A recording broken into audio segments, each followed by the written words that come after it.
നിങ്ങൾ ഒരു ടൈം മെഷീനിൽ കയറി ഭാവിയിലേക്ക് യാത്ര ചെയ്താൽ എങ്ങനെയിരിക്കും? ഒരുപക്ഷേ നിങ്ങൾ എത്തിച്ചേരുന്നത് ജപ്പാനിലായിരിക്കും. കാരണം പല കാര്യങ്ങളിലും ജപ്പാൻ ലോകത്തേക്കാൾ പതിറ്റാണ്ടുകൾ മുന്നിലാണ്. ജപ്പാൻ ഇന്ന് 2050-ൽ ജീവിക്കുന്നു എന്ന് പറയുന്നത് വെറുമൊരു അതിശയോക്തിയല്ല. മറിച്ച് അവരുടെ ജീവിതരീതിയും സാങ്കേതിക മുന്നേറ്റങ്ങളും കണ്ടാൽ ആരും അത് സമ്മതിക്കും.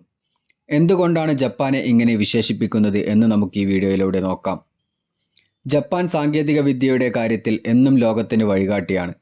റോബോട്ടുകൾ അവരുടെ ദൈനംദിന ജീവിതത്തിൻ്റെ ഭാഗമായി മാറിയിരിക്കുന്നു. ഹോട്ടലുകളിൽ നിങ്ങളെ സ്വീകരിക്കാൻ റോബോട്ടുകൾ, ആശുപത്രികളിൽ രോഗികളെ പരിചരിക്കാൻ റോബോട്ടുകൾ, വീടുകളിൽ ജോലികൾ ചെയ്യാൻ റോബോട്ടുകൾ. മനുഷ്യൻ്റെ ജോലികൾ ലഘൂകരിക്കാൻ റോബോട്ടുകൾക്ക് കഴിയുമെന്ന് അവർ തെളിയിച്ചു. ഉദാഹരണത്തിന് ഹെന്ന ഹോട്ടൽ പോലുള്ള സ്ഥലങ്ങളിൽ റോബോട്ടുകളാണ് ജീവനക്കാരായി പ്രവർത്തിക്കുന്നത്. അവിടെ ഡൈനോസറിൻ്റെ രൂപത്തിലുള്ള റോബോട്ടുകൾ പോലും അതിഥികളെ സ്വാഗതം ചെയ്യുന്നു. പെപ്പർ പോലുള്ള ഹ്യൂമനോയിഡ് റോബോട്ടുകൾ കടകളിലും ആശുപത്രികളിലും ആളുകളുമായി സംവദിക്കുകയും വിവരങ്ങൾ നൽകുകയും ചെയ്യുന്നു. തൊഴിലാളി ക്ഷാമം നേരിടുന്ന ജപ്പാനെ പോലുള്ള രാജ്യങ്ങൾക്ക് ഇത്തരം റോബോട്ടുകൾ വലിയ സഹായമാണ്. ആർട്ടിഫിഷ്യൽ ഇൻ്റലിജൻസ് നിർമ്മാണ മേഖലയിൽ വിപ്ലവം സൃഷ്ടിക്കുകയാണ്. സങ്കീർണമായ ജോലികൾ പോലും AI അധിഷ്ഠിത സോഫ്റ്റ്വെയറുകൾ കാര്യക്ഷമമായി ചെയ്യുന്നു. ദുരന്ത നിവാരണത്തിൽ പോലും AI നിർണായക പങ്ക് വഹിക്കുന്നുണ്ട്. ഭൂകമ്പമോ സുനാമിയോ പോലുള്ള സാഹചര്യങ്ങളിൽ സോഷ്യൽ മീഡിയ പോസ്റ്റുകളും വലിയ ഡാറ്റയും വേഗത്തിൽ വിശകലനം ചെയ്ത് തത്സമയ വിവരങ്ങളും സഹായവും എത്തിക്കാൻ AI സഹായിക്കുന്നു. IoT അഥവാ ഇൻ്റർനെറ്റ് ഓഫ് തിങ്സ് അധിഷ്ഠിത സ്മാർട്ട് ലിവിംഗ് ജപ്പാനിലെ ജീവിതം കൂടുതൽ സൗകര്യപ്രദമാക്കുന്നു. വീടുകളിലെ ലൈറ്റുകൾ, എയർ കണ്ടീഷണറുകൾ, മറ്റു ഉപകരണങ്ങൾ എന്നിവയെല്ലാം പരസ്പരം ബന്ധിപ്പിച്ച് പ്രവർത്തിപ്പിക്കുന്നു. പാനസോണിക്, ഹിറ്റാച്ചി പോലുള്ള കമ്പനികളുടെ AI ഡ്രൈവൺ സ്മാർട്ട് ഉപകരണങ്ങൾ ഉപയോക്താക്കളുടെ ശീലങ്ങൾ പഠിച്ച് അതിനനുസരിച്ച് പ്രവർത്തിക്കുന്നു. ഫുജിസാവ സസ്റ്റൈനബിൾ സ്മാർട്ട് ടൗൺ പോലുള്ള നഗര മാതൃകകൾ ഇതിന് ഉദാഹരണമാണ്. ഇവിടെ പുനരുപയോഗ ഊർജം, കാര്യക്ഷമമായ ഗതാഗതം, സ്മാർട്ട് മാലിന്യ സംസ്കരണം എന്നിവയെല്ലാം സാങ്കേതിക വിദ്യ ഉപയോഗിച്ച് നിയന്ത്രിക്കുന്നു. ഗതാഗത മേഖലയിലും ജപ്പാൻ ബഹുദൂരം മുന്നിലാണ്. ലോകത്തിലെ ഏറ്റവും വേഗതയേറിയതും കൃത്യനിഷ്ഠയുള്ളതുമായ ബുള്ളറ്റ് ട്രെയിനുകളായ ഷിൻകാൻസൻ ഇതിന് ഉദാഹരണമാണ്. പരിസ്ഥിതി സൗഹൃദ വാഹനങ്ങളായ ഹൈഡ്രജൻ ഇന്ധനമാക്കിയ കാറുകൾ, ഉദാഹരണത്തിന് ടൊയോട്ട മിറായ്, ഇലക്ട്രിക് വാഹനങ്ങൾ എന്നിവയും അവർ വ്യാപകമായി ഉപയോഗിക്കുന്നു. അതിവേഗ ഇൻ്റർനെറ്റ് സൗകര്യങ്ങളായ 5G, 6G വയർലെസ് സാങ്കേതിക വിദ്യകളുടെ വികസനം ഓട്ടോണമസ് ഡ്രൈവിംഗ് യാഥാർത്ഥ്യമാക്കാൻ സഹായിക്കുന്നു. ബഹിരാകാശ ഗവേഷണത്തിലും ജപ്പാൻ വലിയ സംഭാവനകൾ നൽകുന്നുണ്ട്. മൈക്രോ സാറ്റലൈറ്റുകൾ വികസിപ്പിക്കുന്നതിലും ചിഹ്നഗ്രഹങ്ങളിൽ നിന്ന് സാമ്പിളുകൾ ഭൂമിയിൽ എത്തിക്കുന്നതിലും ജപ്പാൻ ബഹിരാകാശ ഏജൻസിയായ ജക്സ വലിയ മുന്നേറ്റങ്ങൾ നടത്തിയിട്ടുണ്ട്.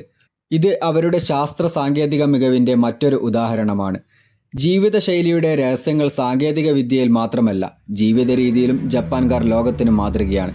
ലോകത്ത് ഏറ്റവും കൂടുതൽ ആയുർദൈർഘ്യമുള്ള രാജ്യങ്ങളിലൊന്നാണ് ജപ്പാൻ. ഇതിന് പിന്നിൽ ചില രഹസ്യങ്ങളുണ്ട്. ജപ്പാൻകാരുടെ ദീർഘായുസ്സിന് പ്രധാനമായ കാരണം അവരുടെ ആരോഗ്യകരമായ ജീവിതശൈലിയാണ്. സംസ്കരിച്ച ഭക്ഷണങ്ങൾ കുറച്ച്, പച്ചക്കറികൾ, മത്സ്യം, അരി, ടോഫു, കടൽപ്പായൽ, പുളിപ്പിച്ച ഭക്ഷണങ്ങൾ എന്നിവ അടങ്ങിയ പരമ്പരാഗത ജപ്പാനീസ് ഡയറ്റ് അവരുടെ ആരോഗ്യത്തിന് വലിയൊരു സംഭാവന നൽകുന്നു.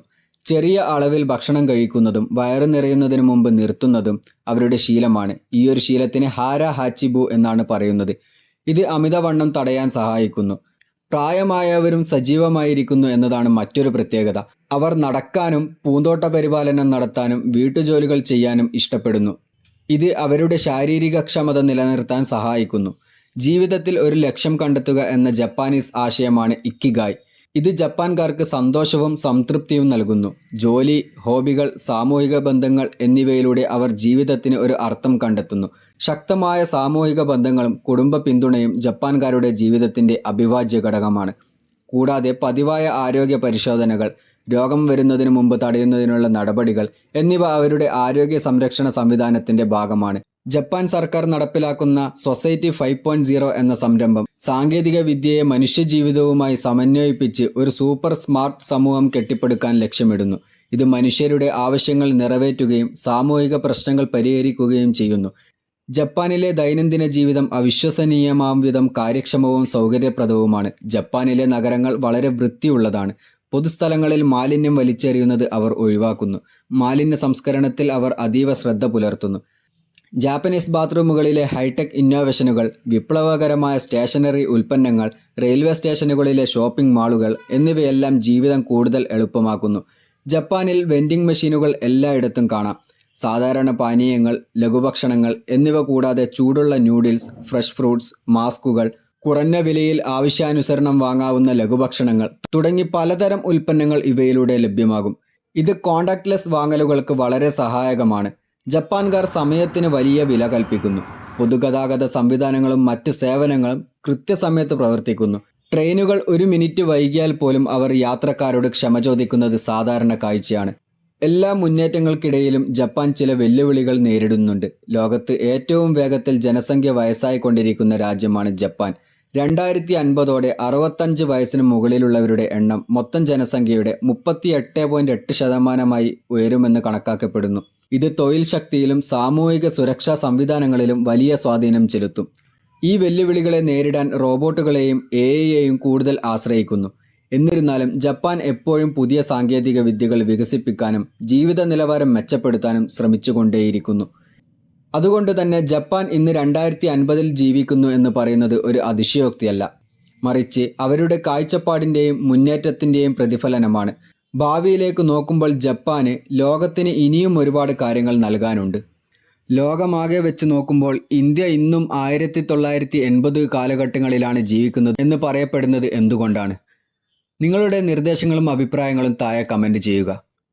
ഇനിയും നല്ലൊരു വീഡിയോയുമായി വീണ്ടും കാണാം. അതുവരേക്കും like and subscribe, follow for me.